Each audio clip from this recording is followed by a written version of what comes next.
ये आकाशवाणी गोरखपुर है। अब आप सोने निगम से क्षेत्रीय समाचार सुनिए। संसद के इस बार होने वाले मानसून सत्र में प्रश्नकाल और सांसदों द्वारा निजी विधेयक पेश करने की व्यवस्था नहीं होगी। शून्यकाल में भी कुछ प्रतिबंध रहेंगे। लोकसभा और राज्यसभा सचिवालयों द्वारा जारी अधिसूचनाओं में कहा गया है कि 14 सितंबर से 1 अक्टूबर तक आयोजित इस सत्र के दौरान कोई अवकाश नहीं होगा।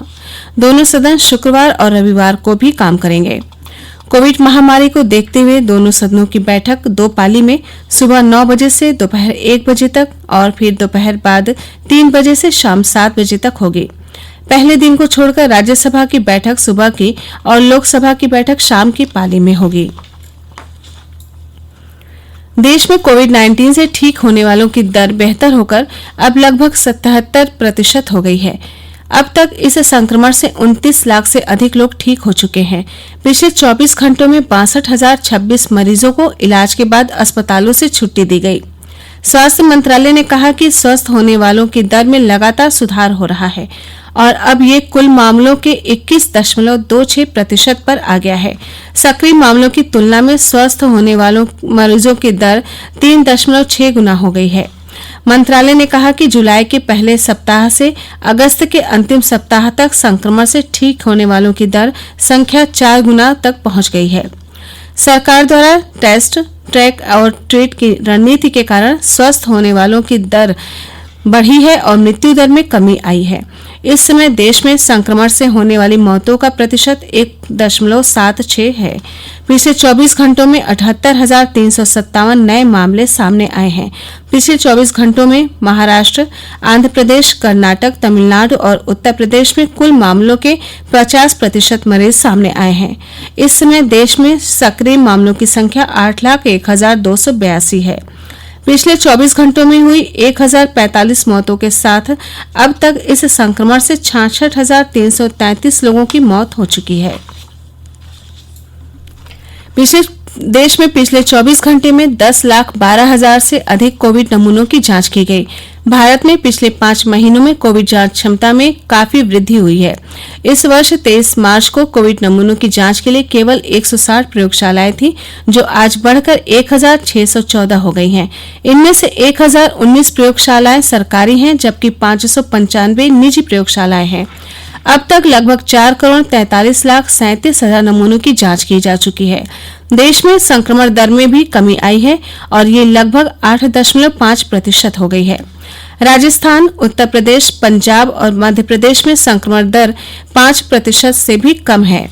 सभी राज्यों और केंद्र शासित प्रदेशों में विश्व स्वास्थ्य संगठन के परामर्श से प्रति 10 लाख की जनसंख्या पर प्रतिदिन 140 से अधिक जांचें की जा रही हैं। सूचना और प्रसारण मंत्री प्रकाश जावड़ेकर ने स्वदेशी ऐप के प्ले स्टोर पर पहले 10 स्थान पर आने पर प्रसन्नता व्यक्त की है। एक ट्वीट में श्री जावड़ेकर ने कहा कि प्रधानमंत्री मोदी ने अपने पिछले मन की बात कार्यक्रम में आत्मनिर्भर भारत को बढ़ावा देने के लिए स्वदेशी ऐप विकसित करने के लिए लोगों का आह्वान किया था। प्रधानमंत्री ने कुटकी किड्स लर्निंग ऐप, चिंगारी ऐप, आस्क सरकार app, step set go app का भी उदाहरण दिया था। पूर्णिया विश्वविद्यालय बिहार के कुलपति प्रोफेसर राजेश कुमार सिंह को दीनदयाल उपाध्याय गोरखपुर विश्वविद्यालय का नया कुलपति नियुक्त किया गया है। राज्यपाल आनंदीबेन पटेल ने आज राजभवन से उनका नियुक्ति पत्र जारी किया।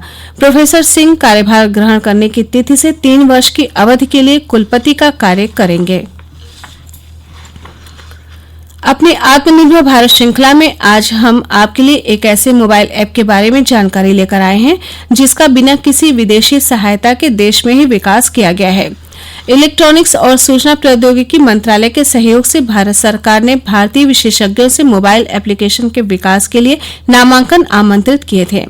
इस प्रतियोगिता में चुने गए ऐप स्टोर से डाउनलोड किए जा सकते हैं। इस प्रतियोगिता में चुना गया आस्क सरकार ऐप सरकारी योजनाओं, परियोजनाओं और नीतियों की प्रामाणिक जानकारी देता है।